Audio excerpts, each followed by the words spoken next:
कौन बनेगा नेता। नगर निगम के चुनाव पास आने वाले थे। पूरे कानपुर शहर में टिकट को लेकर मारामारी शुरू थी, लेकिन सबसे ज्यादा चर्चा में वार्ड नंबर 40 की सीट थी। वो इसलिए क्योंकि इस बार वहां की सीट महिला के लिए आरक्षित थी। अब सवाल ये था कि चुनाव लड़ेगा कौन। इससे पहले ठाकुर साहब वहां से पार्षद थे और इस बार उन्होंने अपनी पत्नी सीमा ठाकुर को टिकट दिलवाई और ठाकुर साहब की शान के कारण सीमा जी ने 20,000 वोटों से चुनाव जीत लिया। अरे बधाई हो सीमा भाभी, अब तो आप वार्ड की पार्षद बन गई हैं। अब तो हमारे काम आप ही करवाएंगी। अरे ये तो सिर्फ नाम की पार्षद बनी है, वो तो महिला सीट आ गई, वरना पार्षद तो मुझे ही बनना था। अब भले ही चेहरा इसका होगा, लेकिन पावर तो मेरी ही होगी। अरे वाह भाई साहब, क्या दिमाग लगाया है आपने भी। आइए आप लोग, खाना लगा दिया है सबके लिए। सीमा जी पार्षद बन चुकी थीं, फिर भी उनकी एक ना चलती। सारे काम ठाकुर साहब खुद ही संभाल लेते और जहां जरूरत पड़ती वहां सीमा जी का अंगूठा लगवा लेते। सीमा जी ज्यादा पढ़ी लिखी भी नहीं थी। एक दिन ठाकुर साहब और सीमा एक प्रोग्राम में जाते हैं। अरे ठाकुर साहब, आप आ गए। ओहो, पार्षद मैडम भी आ गई हैं। स्वागत है आप दोनों का।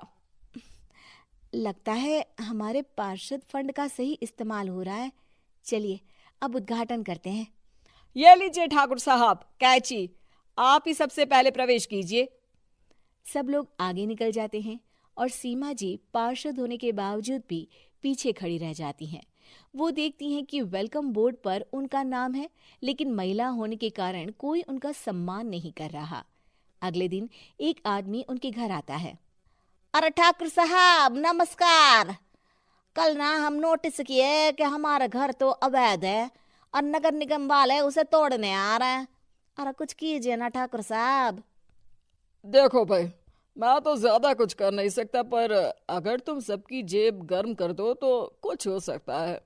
कुल मिलाकर 4 लाख लगेंगे। अरे 4 लाख ठाकुर साहब? अरे भाई, मैं अपने लिए नहीं मांग रहा हूँ। दरोगा है, इंजीनियर बाबू है, बड़े साहब है, सबको देना पड़ता है ना थोड़ा थोड़ा। बोलो है मंजूर? तभी वहां अचानक सीमा जी आ जाती हैं। अरे ये आप क्या कर रहे हैं? पहले इन्हीं लोगों से तो आपने वोट मांगे, अब इनसे ही पैसे ले रहे हो। अरे चुप रहो तुम, तुम्हारा काम है सिर्फ अंगूठा लगाना, तुम वही किया करो। मुझे दूसरे काम तुम मत सिखाओ, समझी? और तुम ना जाओ, अब पैसे लेकर आओ, वरना जेसीबी किसी भी वक्त आती होगी। सब कुछ ऐसे ही चलते रहता है।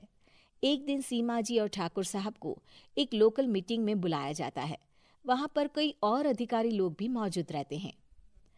अब मैं चाहूंगा कि ठाकुर साहब हमारे बीच 2 शब्द कहें। मेरे प्यारे भाइयों और बहनों, आज मेरा सौभाग्य है कि मैं आप सबकी सेवा दिन रात कर पा रहा हूं। आपने मेरी पत्नी को भारी मतों से जिताया है, इसलिए मैं आप सभी का शुक्रगुजार हूं। मैं आप सबसे वादा करता हूं कि हमेशा की तरह हमारे वार्ड में किसी को कोई तकलीफ नहीं आने दूंगा। सभी लोग तालियां बजाने लगते हैं। अब मैं माननीय पार्षद मैडम को स्टेज पे बुलाना चाहूंगा। अपने नाम को बुलाया सुनकर सीमा जी एकदम चौंक जाती है। उन्हें बिल्कुल उम्मीद नहीं थी कि इतनी बड़ी जगह उन्हें मंच पर बुलाया जाएगा। जैसे तैसे वो मंच पर चढ़ती हैं। ऊपर जाते ही सीमा जी को सारी पुरानी बातें याद आ जाती हैं कि किस तरह उनके पति उन्हें कभी भी आगे बढ़ने नहीं देते और उनके नाम से गलत काम करते हैं। वो बोलने लगती हैं। मैं आपके वार्ड की पार्षद सीमा हूं। आप में से बहुत कम लोग ही मुझे जानते होंगे, क्योंकि इससे पहले मुझे कभी ऐसा मौका ही नहीं मिला।